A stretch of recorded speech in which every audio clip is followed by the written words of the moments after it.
Welcome back, dear friends, to another episode of the Art Deco Clock. So the next job is to add a real-time clock.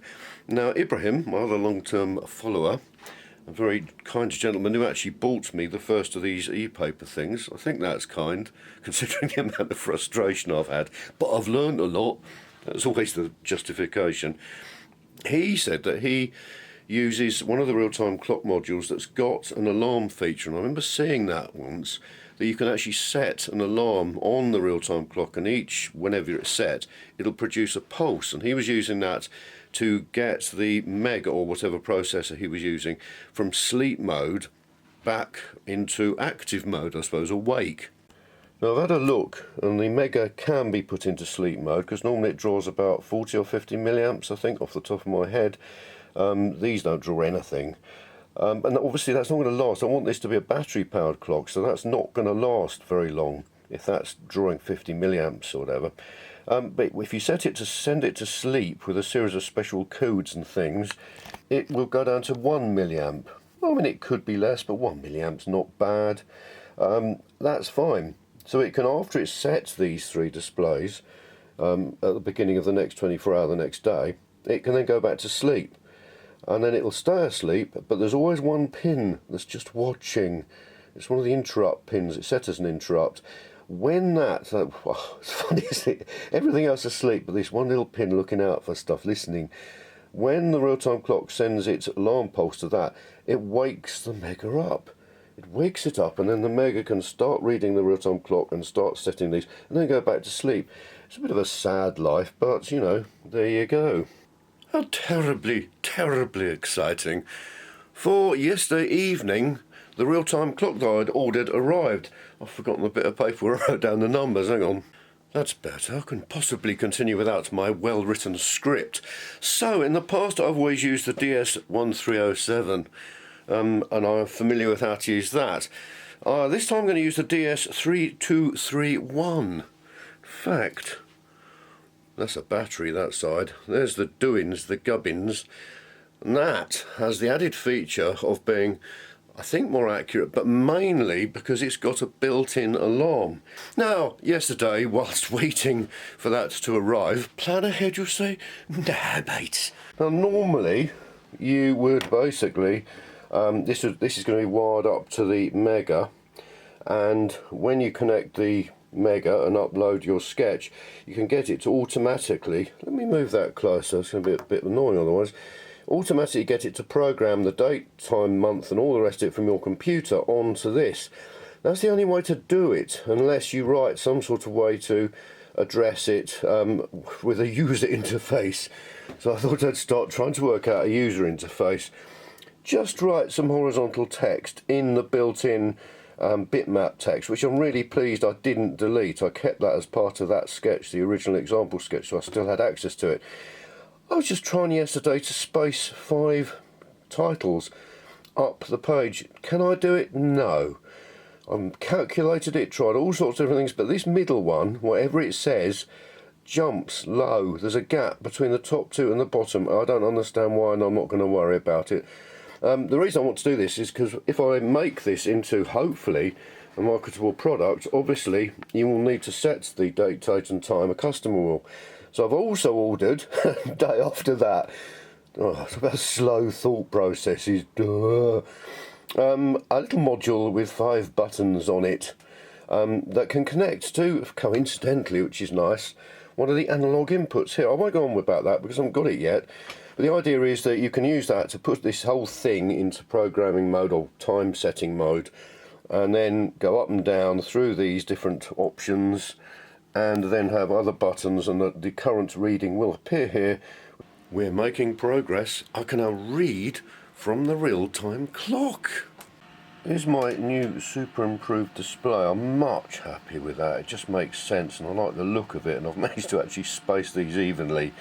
If I try and move them all down 2 pixels, it all goes horribly wrong like before. It's so strange. And look, switches, clicky switches, all wired up on a really nice keys board made by Keys with an analog output, different voltages, so that's nice. I like this because rather than having one button that you need to try and figure out to program some complicated thing, that's going to enter the program mode and leave and set the program mode. Select which thing you want to change and adjust it. How lovely, nice and simple, and I'll do a graphical representation of that just down there in that space. I can't remember whether I mentioned this, but the other thing that I've done is because this is just so complicated and full of stuff, the original sketch, to adjust the real-time clock, I have created another tab. And you just carry on. I'd forgotten about this, but you just carry on writing into it as though it was all part of the original one, but it helps you you can have as many as you want. You don't have to have any references or anything. It can all see global variables and things, so you can arrange it nicely. So I want to check and change and develop the ability to change and adjust the clock. I click on that tab, and there we are. We've got just all the bits for that. And that's also handy because if you want to take this away and use it in a different sketch, you know where everything is, sort of. I've got my switches connected up to 8 analog input 10, and I'm just making a note of what each button does. Here's the serial screen. So with none pressed, it does that. If I press switch 1, it goes to 0, obviously gets pulled down to 0 volts, and then each switch has a different value. So I'm now going to write a little thing so that when it reads it, it can decide which switch is being pressed. So I've calculated the halfway marks, the thresholds, if you will, between each of these switches, and then I've just written this little function, and this one doesn't have void there because it's going to return a byte indicating which switch is being pressed, if any. I just had a horrible thought about these switches in this resistor chain, because if you wire them up a certain way, the resistors are always across the plus 5 volts and 0 volts, which means if I go into low power mode, there's always going to be electricity flowing through that chain, which is really annoying. So I've just checked with me multimeter, and look, it's a complete open circuit when you don't press a button, and when you press a button, then you get the resistance across it. So it's been really well designed. I'm very impressed with that. And then we come on to the embarrassing problem of debounce, switch debounce, especially with an analog switch input, because every time you press it, the voltage has got to rise and then fall, and it is really difficult to discern it.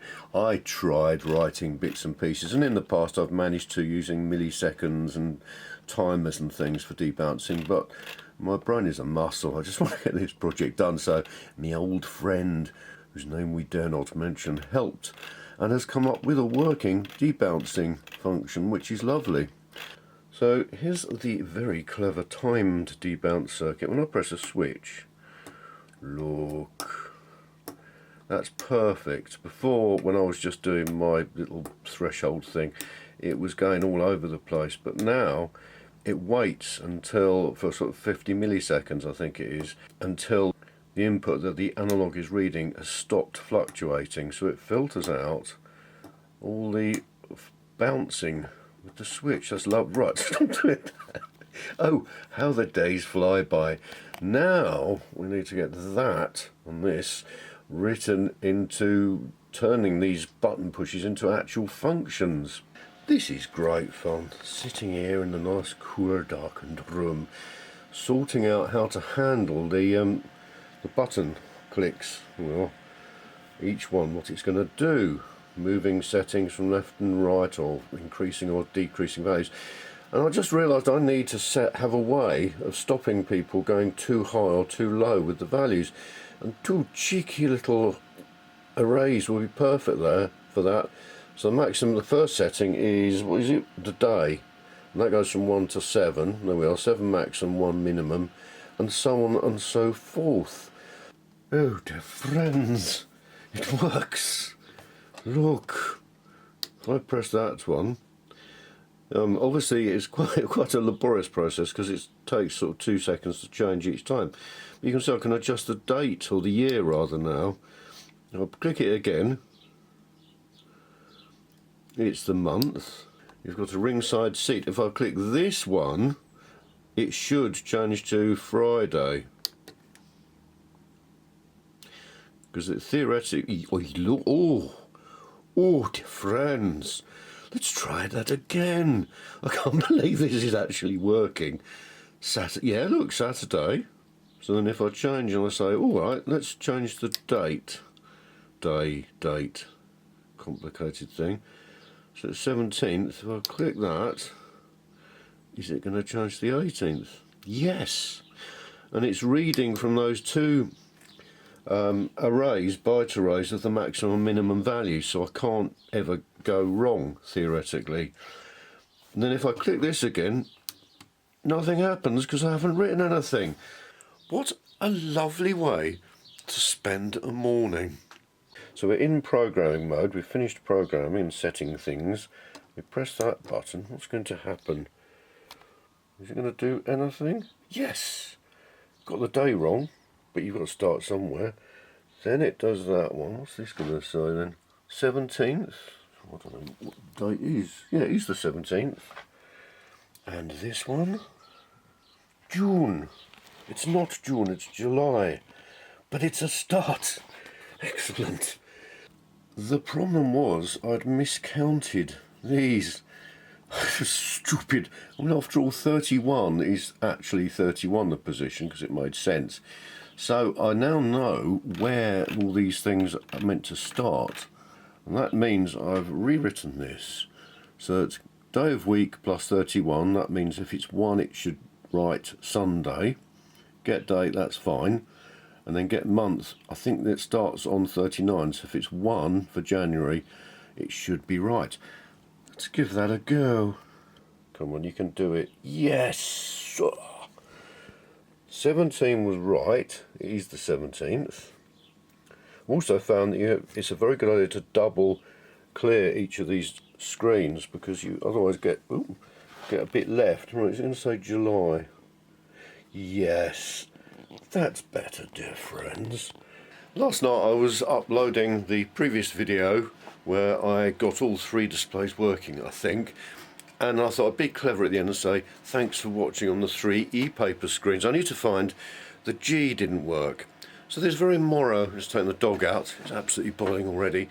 I thought I'd try and write August to see whether it was some fault, and look, it doesn't work. The G doesn't. All the other letters do. I have a suspicion why, because when I designed the G, because it was very, very steep and narrow, the filled polyline algorithm function couldn't cope with it, so I had to change it and do it in 2 halves. What I should have done, and what I do now, is to do like I did all the other letters that have got a white bit in the middle, draw the outline in black, then cut out the middle in another shape in white. I think that may be what's causing the problem, but it's interesting that doesn't work now. I'm sure it did. I'm sure I've seen a G. That's better. Brilliant. I'm so pleased to have got that sorted out.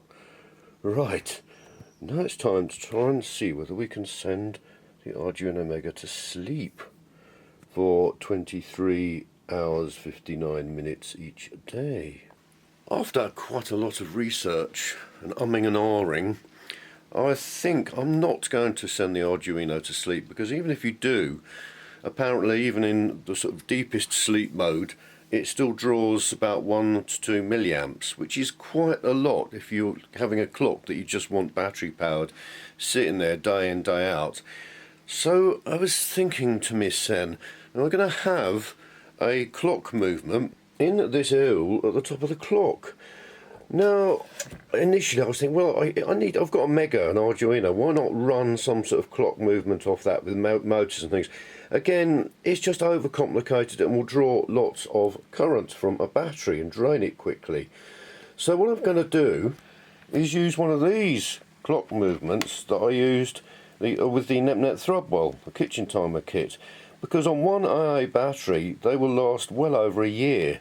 As you know, the ticking clock movements. I was going to use one like that anyway, but these ones are special because they have a trigger. So each hour it sends a very, very short pulse. There are 2 little contacts inside, spring contacts, that one of them is pulled back by a little cam or something, and it goes boing. and momentarily touches the other. So that's interesting, and I was looking up some circuits. Well, perhaps I could switch the Arduino on and off somehow from that, and there are a couple of circuits available on the internet. But this is a very short pulse, so it's a couple of milliseconds, and the way that the ones on the internet worked were you press a button, the Arduino starts up, or microcontroller or whatever. That then sends an output to hold the power transistor or whatever it was on, and then once the Arduino wants to send itself off to sleep, it then turns that to ground so that the transistor switches off. Blah blah blah. There's not time for this, because when you switch one of these on, it does take probably about a second to be on the safe side to start doing what it should. I had a look through my collection of lovely integrated circuits, CMOS logic chips. And I thought, this must be possible, because they draw ever such a little amount of current, like sort of 1 nanoamp or something in quiescent current when they're not doing anything. So that would work, and I looked up several, searched through all sorts of different numbers, and found the 4043Bs that I have are quad 3-state reset set latches. So they're basically memories. Inside they're arranged very well. It's like a bistable thing, flip-flop. So that's nice. So what I've gone and done is build myself a circuit. Now I've got a Darlington pair here, which I also use for NetNet throw-up, because it's pouring with rain, the nearest electronics shop is miles away, and I just want to use what I've already got. So that's actually a Darlington pair. I've drawn it slightly wrong. What I'm going to do is I'm going to have 9 of your very best volts there from a battery or something above 5 volts. That is going to be always connected to the plus on the Arduino, represented by this beautiful rectangle here. 0 volts ground on the Arduino goes through the Darlington pair, so it'll be off all the time until that transistor switches on, and then electricity can flow through it and bring it to life.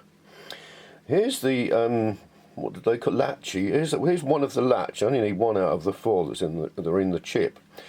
Here's the pulse switch in the clock movement. So as that goes around, once every hour, it sets this to on, basically. So the output goes on, switches the Darlington power on, the Arduino comes alive, does what it needs to do, checks, which basically, because this is what I've realised, I'm trying to think laterally, outside the box, because this is sort of, well, you've got a processor, why would you have a clock movement with it if you have that triggers every hour? How could that possibly help? And then I realised, of course, if it brings the Arduino back to life every hour, it has the real-time clock it can read from to say, okay, has 24 hours elapsed? Is it the start of a new day? If not, go back to sleep straight away, don't do anything. If it has 24 hours has elapsed since I last did something, then rewrite the displays, then go back to sleep. That way it's not going to use virtually no current. As I say, Megas I think they draw about 85 milliamps when they're running, and about 1 or 2 milliamps when they're not. So this will take that down to no milliamps, just the operating current for the 4043. It's so long since I've used logic chips, it's an absolute joy. So I've gone ahead and built it. Here's that, with the 2 trigger wires coming out. There's the lovely chip, and as always with logic chips or gates and things, any unused inputs you ground. So I've grounded all of them. I've got that connected to 1 input, the set or whatever. Reset is connected through a wire to pin 8 output on the Arduino, for want of something better to do. So, and I've programmed the Arduino, bless it, little socks, with the amazing blink program that they come pre-programmed with, that lets it blink a little LED. Basically, I mean, I've said it before, it's such a lovely thing to do, because you get one of these and you don't know what you're doing, but you connect it up and you see the flashing light, and that's the first example in the integrated development environment. It's lovely, it's such a thoughtful touch, but it means it's working.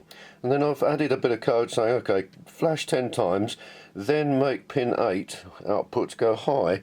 Let's see what happens. Okay, now I'm supplying this with my power supply at 9 volts, but it could be anything, probably sort of 7 or 8 volts.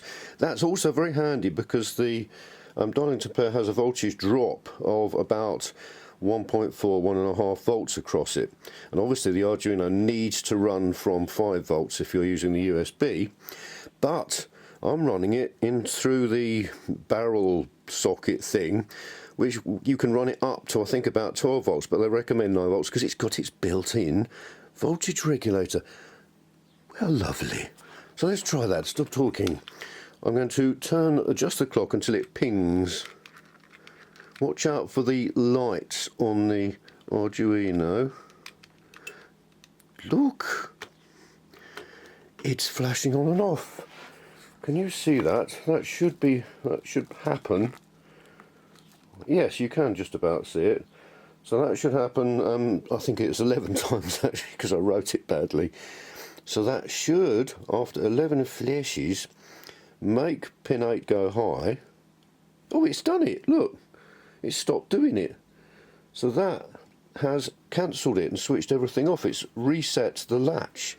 And then if I turn this round again, oh, this is ever so tremendously tremendous. Look, it pinged, it switched on again. Oh dear friends, I'm so pleased. So there's 9 volts on my power supply. I've got the multimeter connected set to milliamps, and when nothing's happening, that is 0.07 milliamps. So that's very low. I've got a more accurate setting for this. I didn't want to risk exploding it if it was more current. So now, if I twist the clock adjuster around, which I have now lost, yeah, look, you see. So while the Arduino is running, it's about 60 milliamps with the LED flashing off, on and off. Yeah, so that's interesting. And then when that stops, there you go, back to 0.07 milliamps. The test it'll do every hour will only take sort of half a second or something, so it's not going to be on for very long, which is fine. So that means that the battery will last for ages. And writing each 24 hours will take a bit long, because you've seen how slow with the flickery dickeries of the e-paper it'll take. But again, that's going to be sort of 5 or 6 seconds, so still not that much time for the battery to be used up. Thanks very much for watching. Little did I know how complex the external logic was going to get everything to work properly, but I'm there. Watch next time to see how I solved all the issues. Thanks again.